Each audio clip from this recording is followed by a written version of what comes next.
प्यारे बच्चों, कैसे हैं आप? आशा करती हूँ आप सब अच्छे होंगे, स्वस्थ होंगे। स्वागत है आपका इस कक्षा में। आइए आज हम पढ़ते हैं व्याकरण का पाठ 16 वाक्य। जैसा कि पिछले अध्याय में मैंने आपको समझाया था कि पहले वर्ण आते हैं, स्वर व्यंजन आते हैं, वर्णों से शब्द बनते हैं और शब्दों से वाक्य बनते हैं। ठीक है, शब्द मतलब शब्दों को मिला के वाक्य तब बनता है, किसी भी वाक्य का सार्थक मतलब अर्थ होना चाहिए, उसका कुछ ना कुछ मीनिंग होना चाहिए।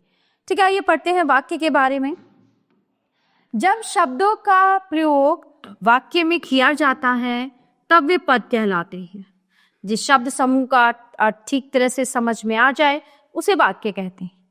शब्दों का सार्थक एवं व्यवस्थित समूह वाक्य कहलाता है। वाक्य के दो अंग होते हैं, उद्देश्य और विधेय।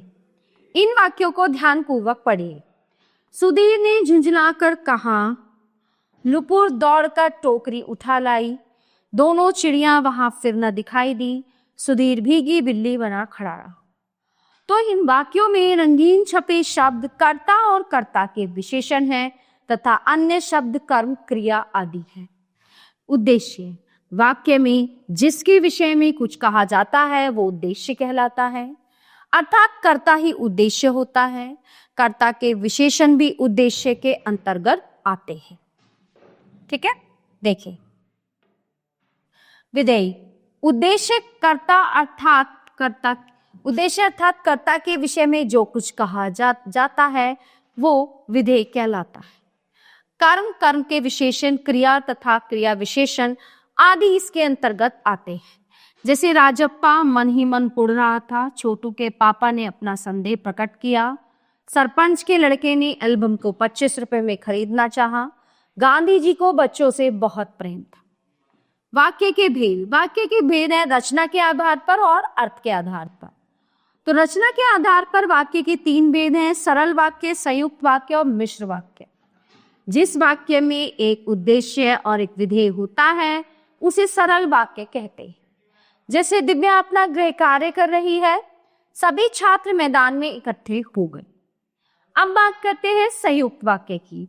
तो जिस वाक्य में 2 या 2 से अधिक वाक्य समुच्चय बोधक की सहायता से जुड़े हों उसे संयुक्त वाक्य कहते हैं। जैसे चाचा जी ने मजदूर को बुलाया परंतु वह नहीं आया। करण सुबह उठा और घूमने चला गया। तो जिस वाक्य में एक प्रधान वाक्य हो तथा अन्य वाक्य आश्रित या गौण हो उसे मिश्र वाक्य कहते हैं। जैसे ही रवि आया हम खेलने चले गए, उसे पता ही नहीं चला कि बारिश हो रही है। अर्थ के आधार पर वाक्यों को 8 भागों में बांटा गया है। विधानवाचक वाक्य, जिन वाक्यों से किसी कार्य के करने या होने का बोध होता है उन्हें विधानवाचक वाक्य कहते हैं। जैसे मनीषा सेब खा रही है, छात्र कक्षा में पढ़ते हैं। निषेधवाचक वाक्य, जिन वाक्यों में क्रिया के न होने या ना करने का बोध हो उन्हें निषेधवाचक वाक्य कहते हैं। जैसे मुझे आपसे कुछ नहीं चाहिए। काव्या फूल मत तोड़। प्रश्नवाचक वाक्य, जिन वाक्यों में प्रश्न पूछे जाने का बोध होता है उन्हें प्रश्नवाचक वाक्य कहते हैं। जैसे आज खाने में क्या बना है, आप किससे मिलने आए। इच्छावाचक वाक्य, जिन वाक्यों में इच्छा, आशा, आशीर्वाद, शुभकामना आदि का बोध हो उन्हें इच्छावाचक वाक्य कहते हैं। जैसे काश मेरे पास भी कार होती या आपकी यात्रा शुभ। संकेतवाचक वाक्य, जिन वाक्यों में एक क्रिया का होना दूसरी क्रिया पर निर्भर करता है उन्हें संकेतवाचक वाक्य कहते हैं। जैसे परिश्रम करोगे तो अवश्य सफल होगे, यदि वर्षा होगी तो फसल अच्छी होगी। संदेहवाचक वाक्य, जिन वाक्यों में क्रिया के होने में संदेह या शक प्रकट होता है उन्हें संदेहवाचक वाक्य कहते हैं। जैसे शायद आज वर्षा हो, शायद है घर पहुंच गया होगा।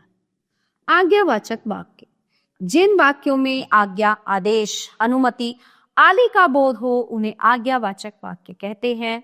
जैसे आप जा सकते हैं, सभी कल अलंकृत पुस्तक लेकर आए।